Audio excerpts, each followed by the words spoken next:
तेजस्वी न बिहार में रहना चाहते हैं और न देश में राहुल जी रहना चाहते हैं। दोनों बार बार विदेश की ओर भाग रहे हैं।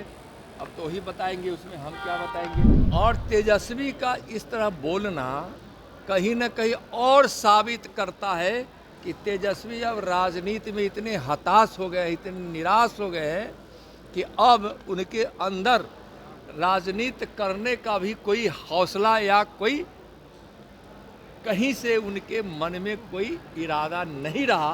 अगर जो घुसपैठियों के खिलाफ पर अगर ममता जो चुनाव लड़ना चाहती है तो घोषणा कर दे कि हम घुसपैठियों के आधार पर हम चुनाव लड़ना चाहते हैं। घुसपैठियों के आधार पर जीतने की मंसूबा रखने वाली कोई भी पार्टी हो या बंगाल की ममता जी हो, अब आप यह सोच लीजिए। बिहार में तो नई सरकार बनी है और सरकार बनने के 1 महीने के अंदर अब टूट की सुगबुगाहट तेज हो गई है, क्योंकि खरमास अब शुरू होने वाला है और आरजेडी के जो नेता हैं वो कह रहे हैं कि एनडीए में अब काफ़ी खेला होगा। खरमास के बाद नीतीश कुमार फिर से तेजस्वी के साथ जाएंगे। इसको लेके केंद्रीय गृह राज्य मंत्री नित्यानंद राय से जब ये सवाल किया गया कि फिर से एनडीए में टूट होगी, नीतीश कुमार फिर से पलटी मारेंगे, क्या कुछ हुआ उनका बयान, हम आपको बयान भी सुनवा रहे हैं। 1.5 करोड़ लोगों का नाम जो 1.5 करोड़ लोगों का नाम जो है एक बार में एक पूछे पीड़े क्या 1.5 करोड़ लोग अब तो वही बताएंगे। लेकिन तेजस्वी और राहुल जी का स्वभाव एक जैसा है। तेजस्वी न बिहार में रहना चाहते हैं और न देश में राहुल जी रहना चाहते हैं। दोनों बार बार विदेश की ओर भाग रहे हैं। अब तो ही बताएंगे, उसमें हम क्या बताएंगे। लेकिन इतना ज़रूर कहीं से आप लोग को पता ही होगा कि अब उनके पार्टी में भी बड़ा विवाद हो गया। आपस में चुनाव के प्रचंड हार के बाद मायूस आरजेडी अब तेजस्वी पे उनके कार्यकर्ताओं और उनके नेताओं को भी भरोसा टूट गया है। इसलिए हमको लगता है कि उससे बचने के लिए विदेश गए होंगे। दूसरी बात होगी कुछ तो ही बताएंगे। लेकिन दोनों का एक स्वभाव है, राहुल और तेजस्वी का है क्या कि आप देखिए, जब वो विदेश जाते हैं तो वहाँ से लौटने के बाद देश के खिलाफ बोलते हैं, और नहीं तो फिर विदेश जाते हैं तो देश के खिलाफ बोलते हैं। और दोनों विदेश में हैं, तो पता नहीं वहाँ क्या कर रहे हैं, वो उनका विषय है, उनसे पूछिए। 1.5 करोड़ लोगों का नाम कटवाना चाहते हैं एसआईआर के जरिए अमित शाह, ऐसा ममता बनर्जी कह रही हैं।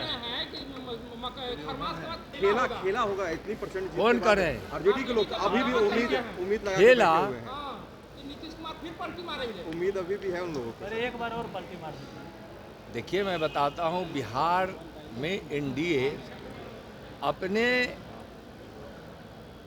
एजेंडे के साथ, विचारों के साथ और बिहार के विकास के लिए, बिहार के विरासत को वैभव देने के लिए हम सब एक साथ मिलकर चुनाव लड़े और बिहार की जनता ने पूरा एनडीए पे भरोसा किया। और तेजस्वी का इस तरह बोलना कहीं न कहीं और साबित करता है कि तेजस्वी अब राजनीति में इतने हताश हो गए, इतने निराश हो गए हैं कि अब उनके अंदर राजनीति करने का भी कोई हौसला या कोई कहीं से उनके मन में कोई इरादा नहीं रहा। इसलिए ऐसा वो बात बोलते हैं। ममता बनर्जी कह रही हैं कि 1.5 करोड़ लोगों का नाम हटाया जा रहा है, आरोप लगा रही है वोटर लिस्ट से। ममता बनर्जी बिहार के एसआईआर ने साबित कर दिया है कि चुनाव आयोग के द्वारा एसआईआर जो हुआ है वह एसआईआर मतदाता सूची की पवित्रता, शुद्धि और वास्तविकता के लिए हुआ है।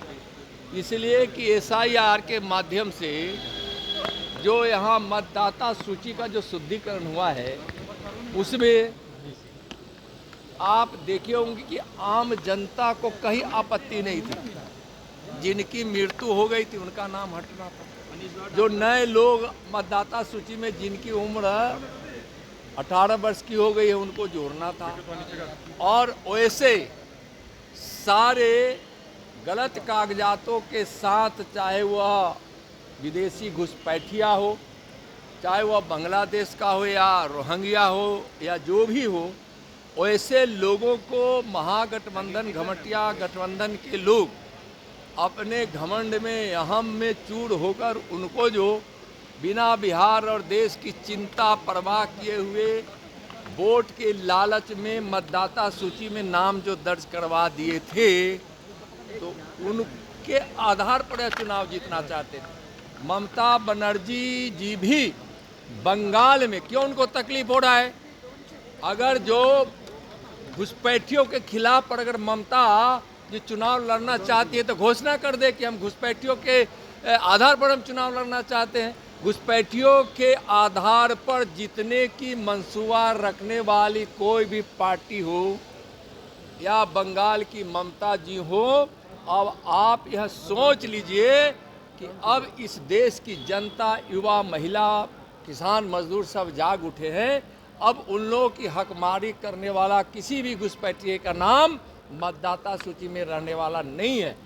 इसका उन लोगों का इस तरह से SIR पर आपत्ति दर्ज करने का मतलब ही है कि अभी तक उन लोगों ने जानबूझकर अवैध मतदाताओं को, जो विदेशी घुसपैठिए बांग्लादेशी या रोहिंग्या हो या कोई भी हो, यानी अवैध घुसपैठियों को आधार मानकर ही राजनीति करते थे और उसके मंसूबे उनके बल पर ही जीतना चाहते थे। उनका मंसूबा पूरा नहीं होगा। तो आपने केंद्रीय गृह राज्य मंत्री का वो बयान सुना जिसमें उन्होंने साफ तौर पे कहा है कि ऐसा कोई बात नहीं है, हम लोग विकास की बात करते हैं और नीतीश कुमार के साथ हम लोग मजबूत सरकार चला रहे हैं और आगे भी चलाएंगे। आलोक कुमार, 10 पटना।